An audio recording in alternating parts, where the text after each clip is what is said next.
Bonjour, bienvenue au One Tips. Aujourd'hui, on va parler du menu catalogue et plus particulièrement du système qui permet d'exploiter les filtres dans ce menu particulier. Pour ceux qui nous rejoindraient, petite précision, on a un système de chat qui permet de poser des questions au fur et à mesure de la présentation, mais on concentrera les réponses plutôt à la fin de la session, c'est-à-dire vers midi pour ceux qui pourront poursuivre la discussion. On va y aller, on va se connecter sur ma base de test. Donc là, on va parler du menu catalogue qui est disponible quasiment dans toutes les bases. Si vous ne le voyez pas, toujours pareil, c'est une histoire de droit, hein. Faut demander à votre administrateur de vous donner accès. Quand on se connecte, quand on clique sur le bouton catalogue, on arrive par défaut dans la vue Arbo. Justement, ça tombe bien parce que c'est celle qui va nous concerner. Parce qu'aujourd'hui, on va se concentrer sur la découverte de ce menu-là spécifiquement. Quand on est sur cet élément-là, on a plusieurs petits boutons. Un bouton qui permet d'aller dans la prévue édition, ça ce sera l'objet d'un autre One Tips, ou liste de produits. En fait, liste de produits, ça permet d'avoir en fait la visualisation des ID produits attachés à cette édition directement en mode liste. En mode liste, ça peut avoir un intérêt parce que finalement, je peux en sélectionner tout ou en partie pour faire un export. Donc ça, c'est la notion de liste produit. Si vous ne le trouvez pas, c'est qu'il faut faire une mise à jour de OneBase parce que ça, c'est une fonction qui est relativement récente. On va retourner dans vue Arbo. Donc là, on a un premier menu qui est le menu des éditions de travail.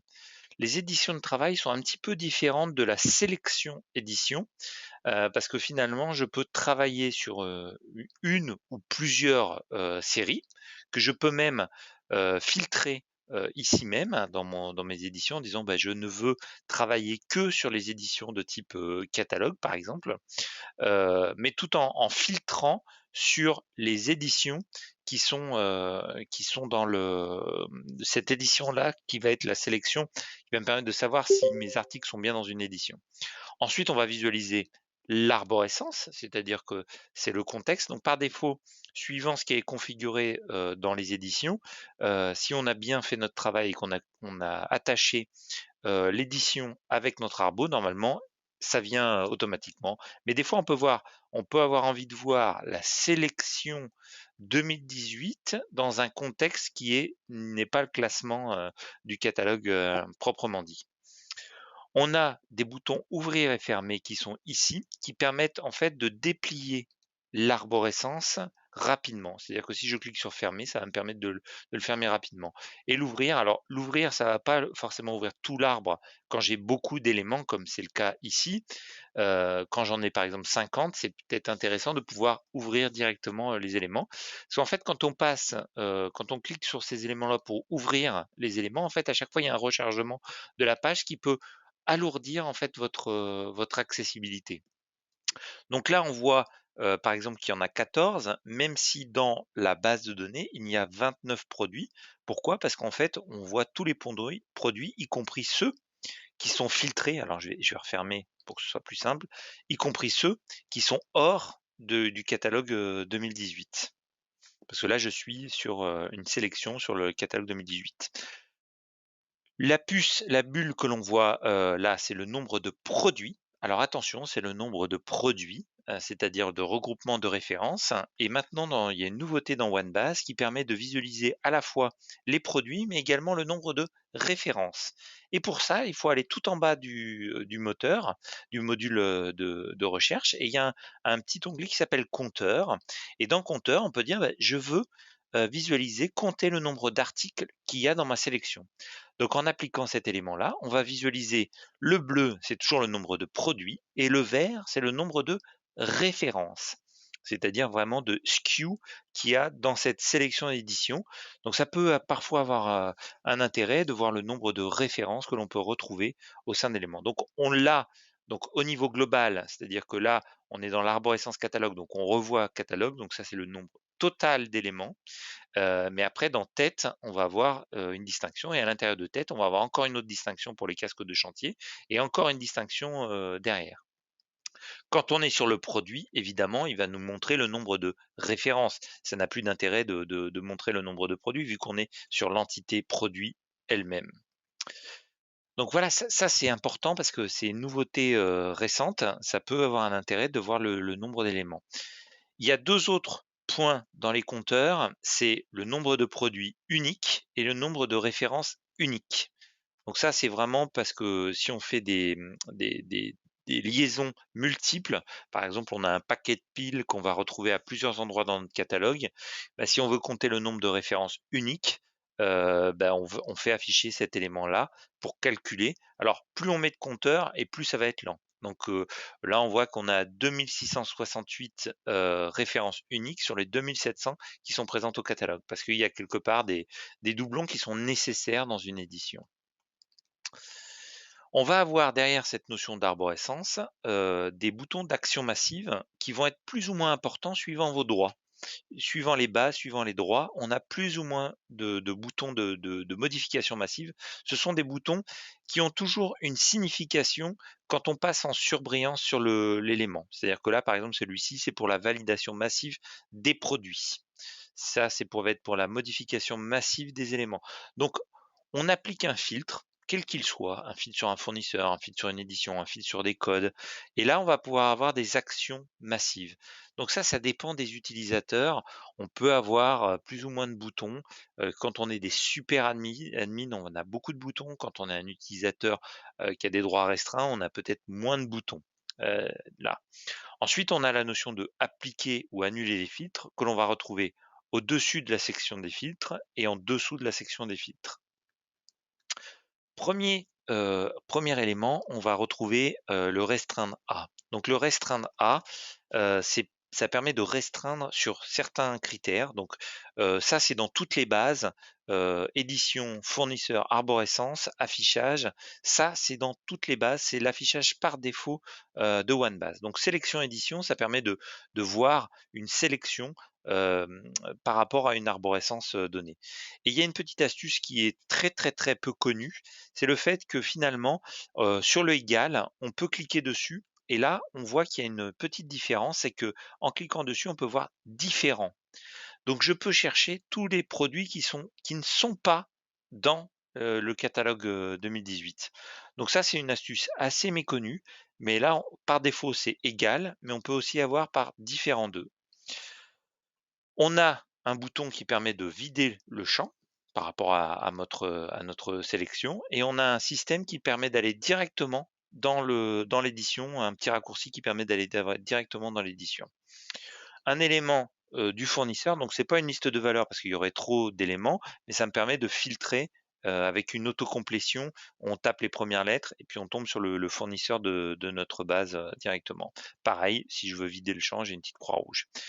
Une notion de classement par arborescence, et là il faut cliquer sur la petite flèche bleue pour dire je veux voir les yeux, la tête par exemple, donc ça me permet de voir uniquement ce contexte-là, et le petit bouton orange permet de dire je veux voir la tête, mais également les mains, et alors pas que les mains, mais uniquement les mains pour la manutention. Donc je peux faire un filtre très particulier pour dire je ne veux voir que les produits de la tête et les produits des mains, mais uniquement de cet élément-là. Alors, bien évidemment, j'ai accès aux autres familles. C'est simplement un filtre, mais un filtre qui va me permettre peut-être d'aller plus vite. C'est-à-dire que quand on n'a que 127 produits, lorsqu'on rafraîchit ma page, ça va beaucoup plus vite que quand j'en ai 1000 ou 2000. Donc ça peut être très intéressant et on peut comme ça multiplier les petites arborescences pour aller plus vite dans mon affichage. Un affichage qui dit uniquement les arbos, donc ça peut être intéressant, uniquement les arbos pour aller vite, c'est-à-dire que l'affichage, en fait, il s'embarrasse pas à nous afficher les produits, il nous affiche que les arborescences. Donc ça, c'est pour travailler vraiment des grandes masses et pouvoir travailler très rapidement dans l'interface. Uniquement le début des arbos, ça peut être intéressant quand on a des très grosses arborescences. On a des clients qui ont plus de 200 ou 300 000 produits. Donc le fait d'avoir uniquement le début, c'est pour voir un petit peu l'architecture, mais sans que le système d'arbres il aille au bout. C'est pour aller encore une fois assez vite. Forcer la totalité, c'est exactement l'inverse, c'est-à-dire qu'on veut vraiment qu'il nous montre toutes les ramifications de notre arborescence. Donc attention avec cette fonctionnalité-là, ça peut être assez long. Là, à partir de là, en dessous de l'affichage, on voit qu'on peut avoir accès à nos champs. Pourquoi? Parce qu'en fait, ça va être n'importe quel champ ou n'importe quel carac de OneBase. Donc, quand je dis n'importe quel champ, ça peut être vraiment si je vais sur un produit comme celui-ci, ça peut être n'importe quel champ de la base, par exemple le libellé catalogue. À partir du moment où on définit en tant qu'administrateur, il faut être bien évidemment administrateur, de dire que dans le paramétrage, on dit type de filtre primaire, il s'affichera dans cette zone-là. Alors attention, c'est global, c'est-à-dire que c'est pour tous les utilisateurs. Maintenant, ce champ libellé va devenir disponible dans les restreindre à. Je vais refermer ça et voir que là maintenant on a le libellé FS qui est disponible. Donc on peut avoir les catégories. Donc si j'ai les droits, je peux faire l'inverse, c'est-à-dire partir de ce moteur de recherche et définir que finalement non, je ne le veux pas dans les filtres primaires, mais plutôt dans les filtres secondaires. La seule différence qu'il y a entre les filtres primaires et les filtres secondaires, c'est que finalement dans ma zone de recherche, ici, je vais plutôt l'avoir un petit peu plus bas avec les filtres secondaires qui vont apparaître plus bas dans les systèmes de filtres plutôt que de l'avoir dans le filtre primaire. Donc ça permet d'alléger un petit peu les affichages quand il y a besoin. Quand on a des champs comme ça, on a des opérateurs qui s'affichent pour dire c'est égal à une catégorie, c'est différent de la catégorie, c'est vide ou c'est non vide. Donc là, je peux chercher tous les produits qui sont tête et manutention dont la catégorie produit est vide. Donc là, il en trouve aucun parce que finalement, je n'ai pas d'éléments particuliers dans ce filtre-là. Inversement, si j'en ai 127 qui ont au moins une catégorie. Donc ça me permet d'utiliser ces systèmes de filtres. Donc si c'était un champ de type numérique, j'aurais des opérateurs qui seraient différents. Ce serait plus grand ou plus petit qu'eux. Là, on a des systèmes de segmentation. Voilà. Ensuite, on a le filtre épars. Donc le filtre épars permet de faire des recherches par des mots-clés. Donc ça va être simplement, je vais chercher un gant. Et là, dans le filtre épars, ça va me permettre de filtrer suivant un certain nombre d'éléments. Donc si je mets filtre épars ref4, c'est-à-dire le SKU, il va ne me permettre de filtrer uniquement que sur la référence. Si par hasard cette référence-là apparaissait dans un autre champ, il ne me le trouverait pas parce qu'il va me trouver uniquement cette référence-là quand j'ai sélectionné ref4. Quand je fais ref4, je peux aussi avoir un certain nombre de références espacées, soit par des espaces, soit par des points-virgules, lorsque je suis dans Excel et que j'ai fait des copier-coller. Donc ça me permet de filtrer extrêmement rapidement directement. Donc je peux filtrer par mots-clés, par les ID produits externes, c'est-à-dire que si vous avez déclaré une clé externe dans OneBase, vous pouvez le rechercher encore, par la référence du fournisseur, par le nom du fournisseur. Ça revient un petit peu au même que là, sauf que là, on va être un petit peu plus laxiste, c'est-à-dire que si je vais chercher par tous les fournisseurs qui commencent par Delta, alors que tout à l'heure, je ne cherchais que pour Delta+. C'est un peu la différence que je vais trouver entre ces éléments-là. On va chercher par référence catalogue, par ID article. ID article, c'est vraiment l'ID de la référence, l'ID de l'image. Des fois, on a une image et nous donne un ID, je peux chercher par un ID image, par l'ID produit ou l'ID arbo. Lorsque l'on fait des recherches par mots-clés, des fois, on a besoin que nous cherche vraiment le mot strict de la recherche. Donc là, il faut cocher mot entier. Et après, recherche exacte, c'est si on met une série de mots, par exemple gants de manutention, il va nous faire une recherche uniquement sur gants de manutention, sur la recherche d'une zone complètement. Voilà, exactement renseigné.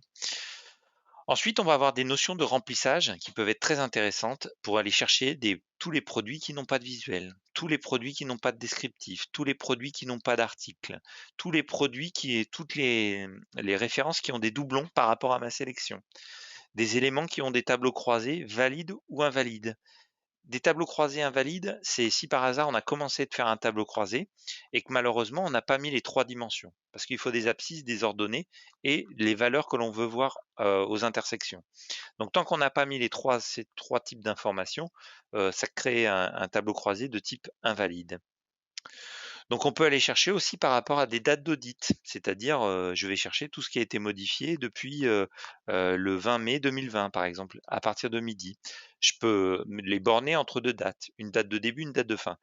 J'ai pas besoin de mettre, une date de fin si c'est à partir du 19 mai jusqu'à, il y a pas forcément de fin et inversement, si je mets pas de, si je mets qu'une date de fin et pas une date de début, il va aller jusqu'à la naissance du système OneBase. Créé par, modifié par, donc ça pareil, hein, on va aller chercher. Alors on se trouvera jamais dans ce type de filtre parce qu'en fait c'est, quand on se cherche soi, bah, c'est moi. On cherche moi, celui qui est l'utilisateur qui est là. On peut chercher par des systèmes de validation. On cherche tous ceux qui sont, qui ont le système, le visa, France Sécurité qui est validé. On fera un focus dans un autre, One Tips, sur ces éléments-là parce qu'on peut aller extrêmement loin dans le système de recherche. On va pouvoir, avoir des préférences d'affichage qui sont très importantes, qui sont à mon avis, les choses qui peuvent être vraiment intéressantes pour vous. C'est uniquement les éléments des éditions de travail. Parfois vous pouvez, quand on est en mode page, avoir le sentiment de se dire: «Bah, zut, je vois beaucoup de références, mais finalement je veux voir uniquement celles qui sont concernées par mon édition». Donc finalement, si je fais uniquement les éditions de travail, je ne verrai que les tétières qui sont cochées dans mon édition et que les références qui sont cochées dans mon édition. Donc ça peut alléger la visualisation. Enfin, on peut aussi dire: «Je veux afficher les tétières masquées». Ça peut être utile pour se rendre compte de ce qui est masqué pour les utilisateurs. Et enfin, bah, on a vu, hein, ces systèmes de compteurs qui peuvent être, intéressants. Quand on est tout en bas, on a le bouton indicateur. Alors ça, je vous renverrai sur le One Tips qu'on a fait pour la création des indicateurs. Mais quand on a les droits, c'est super parce qu'en fait, par rapport à une série de filtres, bah, on peut créer un indicateur extrêmement, rapidement. Et on a un bouton super important parce que bien souvent on se dit: «Bah, je comprends pas là par rapport à tout ce que j'ai fait, j'ai, 0, qui apparaît ou je retrouve plus mes petits». Pensez toujours à annuler vos filtres. Annuler les filtres, ça permet de revenir à un contexte, global et on peut réappliquer, son système d'affichage en fonction de ses besoins, en fonction de ses besoins. Donc annuler les filtres, ça annule toute notre section, de filtres. Voilà, on arrive au terme de notre One Tips hein, sur la découverte des filtres, dans le menu, catalogue. Est-ce que vous avez des questions particulières? Alors, oui, il y a Virginie qui pose une question. Une fois que l'on a fait, son filtre et créé une sorte de listing, produit, peut-on, en exporter vers un fichier Excel? Exactement. Donc là, j'ai annuler mes filtres, donc j'ai la totalité de mes produits. Et finalement, je peux faire un filtre en disant, bah, je cherche par rapport à un fournisseur. Voilà, je cherche tous les produits, de ce fournisseur-là, donc j'en ai qu'un. Alors je vais peut-être pas chercher, c'est peut-être pas assez, impactant. On va plutôt mettre un mot-clé. Donc tous les produits dont, il y a un libellé gants. Donc j'en ai 423. Donc ça peut être une multitude de filtres, hein. Ça peut être, tous les produits qui ont gants et qui sont dans l'édition, 2018 et qui en plus sont validés. Voilà, c'est vraiment, ça peut être quelque chose qui est vraiment, très, très restreint dans mon système de filtres. Donc j'en ai plus que 45 et c'est justement là où le bouton liste produits prend tout son sens parce que là, je vais pouvoir visualiser, mes produits par rapport à mon filtre et après, les exporter. Donc il y a une fonction un petit peu plus massive, qui est apparue très récemment, mais qui n'est pas à jour sur ma base, c'est qu'on peut avoir ce bouton export ici également. C'est un bouton noir qui permet d'exporter, directement. Voilà. J'espère que j'ai répondu, à votre question Virginie. En tout cas, merci, pour votre participation. Cette session est enregistrée et vous pouvez la retrouver sur le forum ou demander à Emma, quelques explications complémentaires. Je vous souhaite un bon appétit et à très bientôt pour un autre One Tips. Au revoir.